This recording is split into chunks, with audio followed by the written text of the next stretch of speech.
I told somebody Canelo should just cancel the Caleb Plant fight, fight Jake Paul. Like, get this money. But he cancel the fight, he got to give up them belts, though. Hey, listen, man. I mean, you can't cancel the fight and keep the belt. If you cancel the fight, you got to give up the belt. It probably saves some money doing that, though. You don't have to pay the sanctioning fees. You don't have to pay them sanctioning fees. I mean, what are we paying sanctioning fees for anyway? If the sanctioning bodies aren't doing their job and following their own rules, but that's a subject for another person. Maybe Mauricio. We'll get him on and do an interview with him. If they were doing their jobs, I still don't know why we're paying sanctioning fees. I'm going to save that for the next interview, but when I think back of all the sanctioning fees that I paid, I get mad, bro. I get mad. Why? Wow. Why am I paying to have this belt? Yeah. Yeah. And after the first Kovalev fight, if I didn't have it in my contract where I had to let him defend against him in a rematch, I for sure would have vacated all them belts. Easy.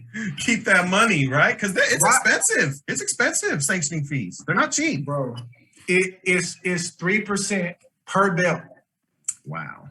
And if you're fighting for multiple belts, or if you're the right person, you can negotiate that down. It's either like, yo, you're going to take this 1.5, or there's 2 points, or I'm going to vacate and you're going to get no points. Ah, okay, we'll do it. So because they want their money. The sanctioning bodies won't like this. But for the fighters out there, you can negotiate sanctioning fees. Wow. You can negotiate sanctioning fees. I don't even think I knew that. Yeah. I knew that. You think Floyd Mayweather's paying 3%? Probably not. You think Canelo's paying 3% per belt? Probably not. You're right. Absolutely not. You're right. Absolutely not. It's an honor and a privilege for top guys to be fighting for those belts. Period. So, and I get it. Like the first time around, you know, it's like, man, I got whatever. Just I pay it. I'm trying to get this belt, become a world champion. Even defending it for a little while. But at a certain point, you might not need that belt. If the sanctioning body doesn't want to work with you. But again, what are we paying the sanctioning bodies for? Right. Please explain to me. And I've been around this sport a long time, and I don't know what they do other than sanction the fight or oversee or preside over a fight.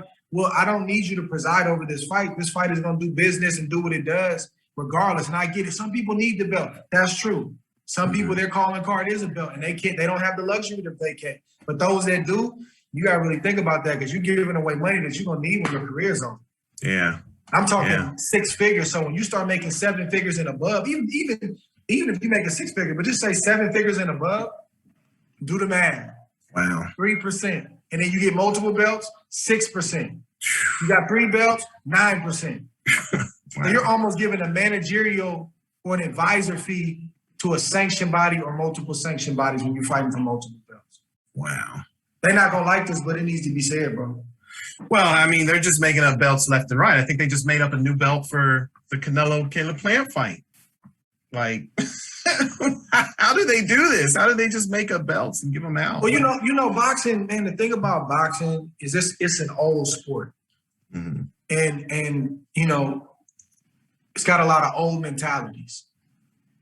You know, like if you ask me, why do managers get this amount? I don't know. It's always been that way. Why does the promoter get this amount? I don't know. That's how we've always done it. That doesn't mean that we should keep doing it that way. Why does the sanctioning? Who made up? Like I used to ask questions like, who made up 3%? Right. Like, where'd that come from? You can never get answers. Why does the manager get this amount? Who came up with that as a standard? But we're an old sport and we want to keep things the way that it's always been because that's safe. We're comfortable with that. And boxing don't really like a lot of guys that are talking outside the box. But I think if you're going to not just have a successful career in the ring, but have your business in line and in order and walk away feeling good about your business over the years, everything won't be perfect. But if you can at least say, man, I fought for everything, man. If you're going to do that, you're going to have to step outside the box and ask some tough questions and just wait until you can get some real answers. Yeah. Yeah. Well, you're gonna be waiting a long time for them real answers. Yeah, but then that means if you can't get answers, you got to make some different moves. Yeah, you got to make some if you can. Everybody's in a different position, different status in the game, but you got to look at that. You know, and you're gonna cause some good trouble. You're gonna get in some good trouble. You're gonna get some heat and some pushback and some backlash. But I always put it on the scale and say, man, I'd rather deal with that and whatever may come with that by asking these tough questions or you know, putting my foot down about certain things that I know ain't right, then, you know, what's the alternative? To not do that and then to just know, man, I just took whatever they presented, man. Man. And then you retire, right? You look back, man, I ain't got what I'm supposed to have. Yeah. Now comeback talks and all this stuff. Try to do it right the first time. You're gonna get in some trouble, but it's good trouble. It's good heat because you asking the right questions and you're not gonna budge until you get some good answers. And having said that, we'll wrap up here. I just wanted to let you kind of close out on you know, the recent Olympics that we had. Obviously, you're still the last American male to win a gold medal. But we got a little closer, I think, this past Olympics. We had a little better success than normal. But what did you think about how the entire Olympics situation played out? Like, were you pleased? I mean, obviously, I'm sure you wrapped the performances of everyone. I mean, I'm pleased with the athletes. You know, I think they did a great job with the circumstances, you know, getting short notice, some of them, and just being, you know, going to the pros and then being thrown back into an amateur setting. That's extremely difficult. Like, I don't even know how I would respond to something like that. So those guys, I think they did a tremendous job. Of course, you know, I think, you know, I would have loved to see some gold medals. But I think it's something that, you know, some things we got to address, man, with the sport, amateur boxing specifically, is that, you know, I saw USA Boxing post something about, you know, just kind of celebrating the accomplishments and how great they were collectively. And I think there's a place for that. Like, the individual accomplishment was amazing. Anytime you can win a medal, it's amazing. It's a big deal. So I don't want to take away from that. They did their part. But as an organization, as the amateur program as a whole, we've slipped a great deal.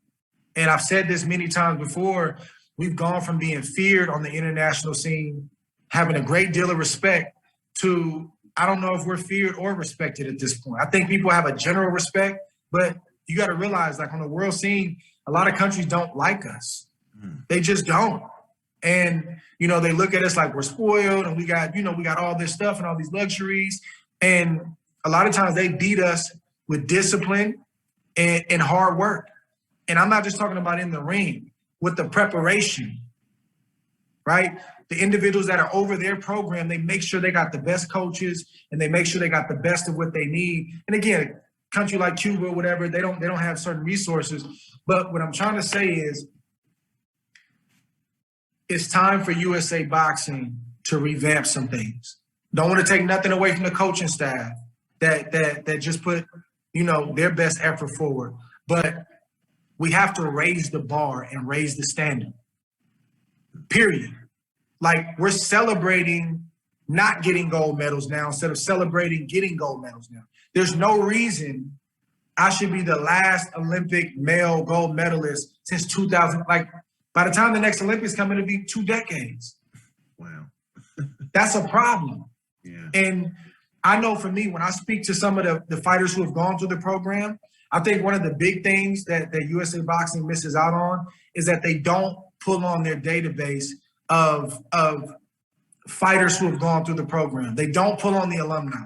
They'll call on you to maybe last minute to do a Zoom, speak to the kids real quick, get them riled up, get them fired up. Or they'll call you to do a little pep talk here. I'm talking about having fighters on staff where, even if it's not a payment thing right away, it's have fighters on staff where, hey, can you go to this camp with the kids for 4 weeks? I know you may have to leave, but can you be there for them? Can you go, hey, Drake, can you go to this international tournament? Andre Durrell, can you go here? Andre Burke, whoever it is, Clarissa Shields. You got to pull on the alumni. The coaches are great. You need those. But the alumni are the lifeline of the program. And we're not used at all. Now, we communicate with the fighters. They don't know that, but we communicate with the fighters, communicating with all the fighters, most of the fighters that just fought in the Olympics. But it shouldn't just be a last minute thing like, man, can you talk? We should have been building with them for the last 4 years, the last 3 years, the last 2 years, where you have somebody where those nerves start to hit, they can knock on the door and say, man, how'd you deal with this, bro? Man, I'm nervous. I know I'm ready, but I'm nervous. So I think not pulling on the alumni is a major, major mistake that USA Boxing continues to make. And I think that the alumni cannot just be there for motivation, but can also direct them and say, man, this is what works for us. I know you got this program and I know this makes sense to you, but from a boxing standpoint, fighting 3-minute rounds, this doesn't make sense. These guys don't need 2 hours of strength and conditioning in the morning. I think you should look at it this way. So I'm not sure why they don't do that. I have my thoughts on why, but it's time that USA Boxing come to the table and make some adjustments and make some changes, or we're going to continue to falter like this in the program. The individual accomplishments are great, man. I praise every one of those athletes. It's extremely hard to win an Olympic gold medal. I want to say that again, especially a silver medal or a gold medal. This ain't about the fighters. This is about the program. And in many respects, those athletes were successful in spite of USA Boxing, not because of USA Boxing. So as somebody who went through the program, that loves the program, that knows what winning a gold medal did for me coming into the pro game, we got to stop and talk about this stuff sometimes. I'm not a person that just brushes off amateur boxing like, oh, man, nobody watches that. That's the lifeline of the pro system. Even if they don't go all the way to the games, that's the lifeline of the pro system. Where do you think the promoters go and the managers go to scout? Amateur fights, national tournaments. Yeah. So as a country, as an organization, we have to do better. So I would encourage USA Boxing to pick up the phone and call some of their alumni, because I've talked to many of them personally, and they're ready to be utilized. They're ready to help. And until that happens, I don't think we're going to have a whole lot of success. And that's not the only thing. There's several things that need to be addressed and talked about, because if you look at the Cuban team, if you look at the Russians, if you look at John Doty, the guy, I fought a dual meet with him from France. If he's not the head coach, he's the assistant coach. Like, they hire their alumni and they say, you come work with us, and we're gonna build champions because we want gold medal. USA Boxing has to do the same thing. So when you say bring in the alumni, it's like, how do you kind of? I mean, I'll be honest with you. The last time I even heard anything of note, I guess, from USA Boxing is when they tried to do that thing with Freddie Roach. Right? They announced Freddie Roach is going to be, coaching the Olympic team. And I don't even know how much of that he did. I don't know. Like, there wasn't much information put out there about it. But, like, how do you kind of envision the alumni's work? Is it a situation where they do bring you guys on as coaches? Yeah. Is it a situation where they have clinics or something? Yeah. I mean, when you have to get in a room, man, and just have a meeting of the minds. I don't have all the answers. I'm not just saying, me. I'm saying there's a lot of alumni. Mm-hmm. Like, my whole time in the program, I was in the program for years, we had one person come back. Wow. One person, Andrew Maynard, the light heavyweight gold medalist from the 1988 Olympic Games, the Olympic Games that Roy was in. And I appreciated that brother coming through, because at least he was something tangible that I could, hey, man, I'm in the light heavyweight division, man, what you think? Mm-hmm. Like, that goes a long way. I know everybody acts cool, like they're not nervous and they're not tripping, but they're really nervous and they really tripping. They need some direction. And you want them to feel like they got a database. They got a family of people that are pushing them in the direction of trying to go win a medal for their country. So I don't have all the answers, but I know that calling a meeting like now, 3 years out, 4 years out, and trying to understand and being open and not just feel like, oh, we got this. Because the corporate space is different than that gym. So you can make a corporate decision that's not good for the young fighters. Mm-hmm. So just like any establishment, you got to kind of weed out some of the politics. You won't get rid of all of it. You got to weed out some of the politics. You got to weed out some of the favors that are being done. You got to say, look, let's talk about this. Let's lay it out. Let's lay it out. Hear from us. We want to hear from y'all and whoever else is at that table. And let's come to something, some common ground that works for the athletes. But how can you be successful with athletes if you don't hear from former athletes? Yeah. It's like, to me, it's a no-brainer, but I see the Cubans, they do it. I see the Russians, I see the successful countries. And even if they're not in the ring when these guys fighting, these guys are in the gym. They're talking to them. They got access to them. We got to do the same thing here in the United States of America. How do you make that happen? Is it a situation where you have to reach out to them? They need to reach out to you? Like, I've already done that, man. I've reached out extensively wow. for years. back? I've tried to come get creative. Mm-hmm. Hey, man, what about this, man? Hey, I can come here. Hey, I'm busy, but man, maybe I can give you guys a week in this month. And it's just, to me, it's no urgency. Wow. And I'm not the only one. I don't want to make this about me. There's other alumni, and we talk all the time about this stuff. And it's like, man, none of these people are being called on. Mm.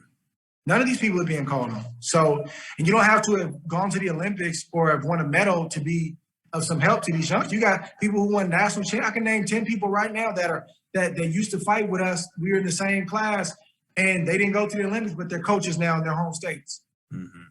They would love to come and say, man, I'm going to spend a week in Colorado Springs. So there's the database of alumni is limitless.